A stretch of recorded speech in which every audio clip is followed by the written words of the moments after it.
En 1954, Ishiro Honda réalise son chef-d'œuvre, Godzilla. Considéré comme l'un des films de monstres les plus importants jamais faits, un modèle produit par la Toho qui va populariser le genre du kaiju. Des films de monstres géants où suivront entre autres Mothra, Gamera ou encore Rodan. Le succès à sa sortie est tel que Godzilla est devenu au fil des années une icône de la culture populaire. En effet, près de 70 ans après sa sortie, se sont succédés plus d'une trentaine de films, japonais ou américains, des séries télé, des jouets, des comics, des jeux vidéo, voire même des pubs.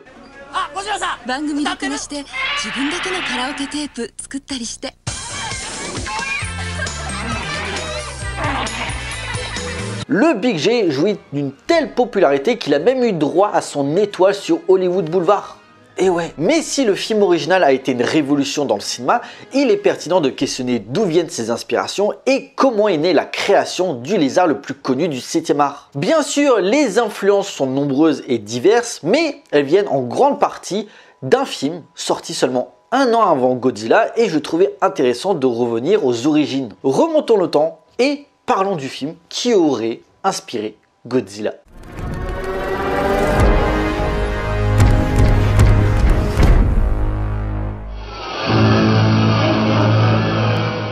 Sorti en 1953, Le Monstre des Temps Perdus ou The Beast from 20,000 Fathoms est un film d'aventure américain réalisé par Eugène Lourier. Et on va revenir un petit peu sur le cinéaste quand même parce que sa carrière est assez dingue. Né en 1903 à Karlov en Russie, il découvre le 7e art lorsqu'un cinéma ouvre dans sa ville. À son adolescence, il commence à bosser dans le milieu avec notamment en 1919 un film anticommuniste intitulé Les Corbeaux Noirs. Malheureusement, n'aimant clairement pas la situation dans son pays, il s'installe à Paris en 1921 où il va devenir chef décorateur sur de nombreux films, lui donnant la chance de travailler avec les plus grands. Parmi eux, Abel Gance pour son Napoléon, Marcel L'Herbier sur la tragédie impériale et Nuit de feu, mais sa plus grosse collaboration sera avec Jean Renoir, présent sur ses nombreux chefs-d'œuvre. Madame Bovary, La Grande Illusion, voire La Règle du jeu, excusez du peu. Bref, je vous laisse faire vos recherches parce que la liste est longue, mais ça montre que le gars a été très prolifique. Cependant, au début des années 40, il quitte la France alors en pleine occupation pour finalement partir aux États-Unis et faire carrière à Hollywood où ses postes seront assez éclectiques. Responsable des décors,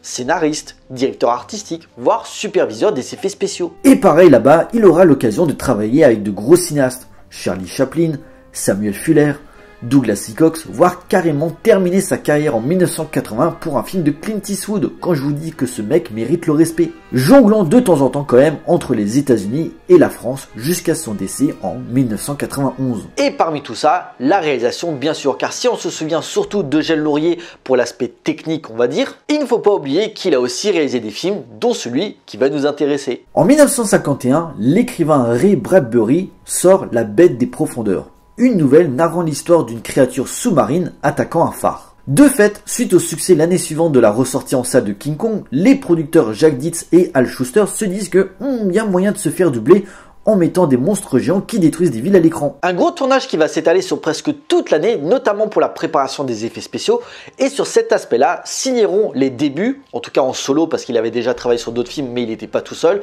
d'un certain Ray Harryhausen.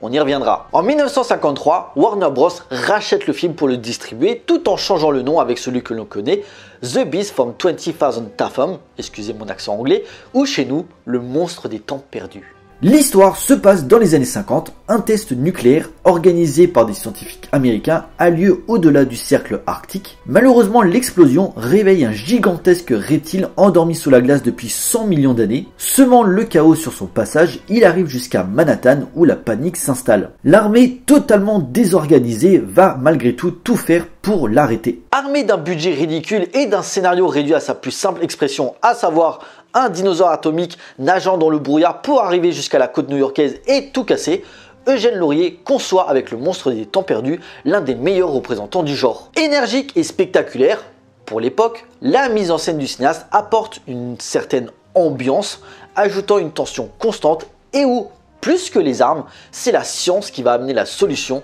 pour vaincre la créature. C'est incroyable! Passé une intro assez mollassonne aux premiers abords, le film d'Eugène Lourier joue énormément sur l'attente, nous montrant le monstre très tôt, mais d'abord de façon furtive, nageant par la suite dans le brouillard, provoquant maintes et maintes dégâts. Notamment un passage culte, la destruction d'un phare en ombre chinoise, référence à la nouvelle de Ray Bradbury, jusqu'à l'arrivée à New York, au milieu d'une foule terrifiée. Certes, le mystère autour de la créature s'effrite rapidement, mais l'animation ainsi que les effets spéciaux de Ray Harryhausen sont tellement réussis et impressionnants pour l'époque qu'on s'en fiche un petit peu et qu'on veut juste profiter du spectacle.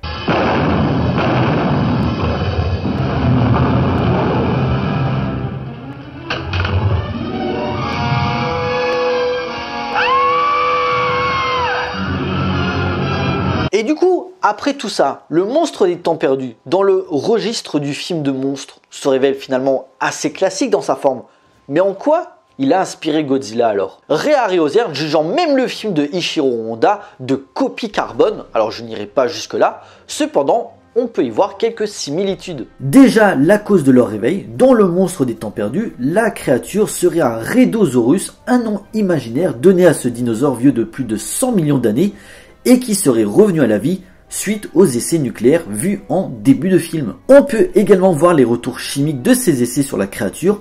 L'armée, à travers ses véhicules de combat et ses armes, galère à le tuer, mais réussit néanmoins à le blesser. Malheureusement, le sang qu'il laisse derrière lui développe des spores, contaminant la population et causant davantage de morts. Un thème fort accentuant le climat de paranoïa par rapport au nucléaire sur le peuple américain. Parallèlement dans Godzilla, si les villageois de l'île Dodo parlent de lui comme d'une légende étant un kaiju vivant dans la mer et remontant de temps en temps pour se nourrir de l'humanité, le professeur Yamane, joué par Momoko Koshi, explique quant à elle qu'il serait le produit des armes atomiques créées par les Américains dans le Pacifique, une réponse à laquelle Godzilla a avant tout été créé comme une réaction au bombardement d'Hiroshima et Nagasaki en 1945.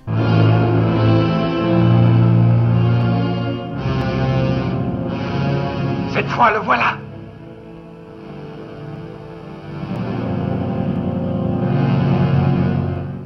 C'est un animal fabuleux. À côté, outre la forme des deux monstres, c'est un lézard géant, grossièrement, c'est aussi la façon dont il meurt qui doit être signalée. L'armée galère à les détruire et c'est la science qui va être la réponse à ces menaces. Dans Godzilla, les scientifiques créent un destructeur d'oxygène pour le tuer dans l'océan. Dans le monstre des temps perdus, c'est via un isotope radioactif, évitant de développer une pandémie à travers ces germes préhistoriques, vaincus dans un parc d'attractions à Coney Island. A noter également, car certaines affiches le montraient à l'époque, qu'il devait avoir comme le Big G un souffle atomique, mais faute de moyens, l'idée n'a pas été gardée. Après, on n'oublie pas les gros clichés du cinéma américain, une pseudo-relation amoureuse grandissante qui n'est pas très intéressante. Le film dure seulement 1h20 et se concentre énormément sur les personnages, notamment Tom Nerbert, qui essaie de se justifier qu'il a vu une créature dans l'Arctique. Forcément, son entourage émet des doutes sur ses propos. Et justement, si tu prends le risque de montrer la créature dès le début, assume de la mettre en avant un peu plus, ne serait-ce qu'avec plus d'attaques à l'écran. Certes, les moments où le monstre détruit la ville sont excellentes, mais c'est presque les 20 dernières minutes.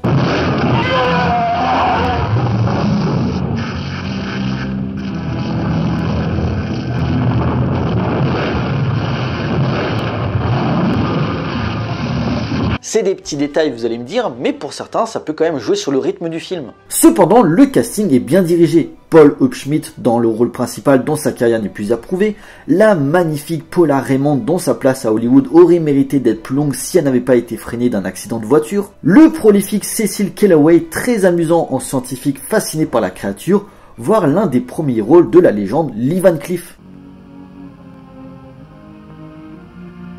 Est-ce que vous croyez que ça ira mieux de là-haut? Ouais, je crois. Un casting prenant dont la dramaturgie nous permet de nous attacher à l'histoire et aux enjeux. Sans oublier bien sûr le design de la menace. Si dans Godzilla on prend un cascadeur pour porter un costume, marque de fabrique de la saga, Ray Harryhausen développe pour les mouvements du monstre l'idée d'animation en volume nommée dynamation, plus communément appelée stop motion, technique utilisée dès Le Monde Perdu en 1925, mais surtout le King Kong de 1933, film qui d'ailleurs a incité le célèbre concepteur à se lancer dans le cinéma. Prélevant l'intégration d'image par image de plans d'acteurs dans des décors réels, un succès personnel qui lui permettra de continuer sa carrière légendaire, que ce soit le 7e voyage de Simba, Jason et les Argonautes, sans oublier son effort ultime, le choc des titans.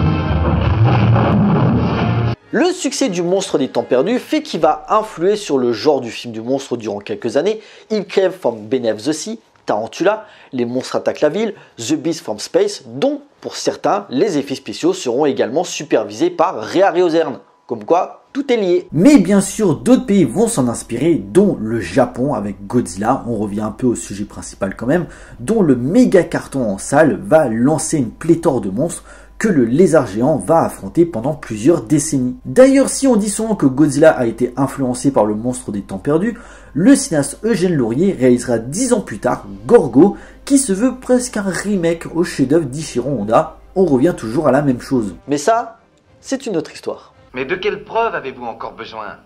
Les catastrophes et les naufrages se suivent et vont sûrement se multiplier. J'ai essayé d'alerter les autorités pour qu'elles renforcent la garde le long des côtes. Elles n'ont rien voulu savoir. Cette fois-ci, elles vous écouteront, mon ami. Téléphonez-leur, je leur parlerai.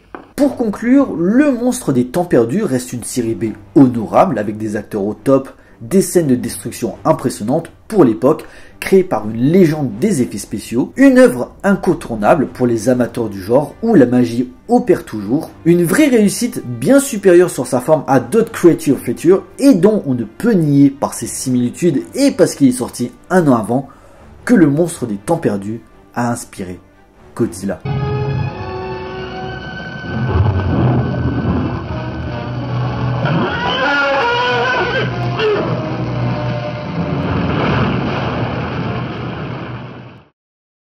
Voilà, cette vidéo est à présent terminée. J'espère qu'elle vous a plu et qu'elle vous motivera à découvrir ce petit bijou qu'est Le Monstre des Temps Perdus, sorti en 1953 et réalisé par Eugène Laurier. Alors, le but de cette vidéo, c'était pas de comparer qualitativement lequel est meilleur des deux. Vous connaissez ma préférence, c'était plutôt de dire d'un classique intemporel, on peut, en creusant, trouver des petites pépites cinématographiques. N'hésitez pas à me laisser des commentaires pour me dire ce que vous en avez pensé. J'ai hâte d'avoir votre avis sur le sujet. Pensez à me suivre sur les différents réseaux sociaux pour suivre l'actualité de la chaîne et surtout, abonnez-vous pour la soutenir si ce n'est pas encore fait. Pour nous, on se retrouve pour une prochaine vidéo. D'ici là, portez-vous bien, allez voir des films.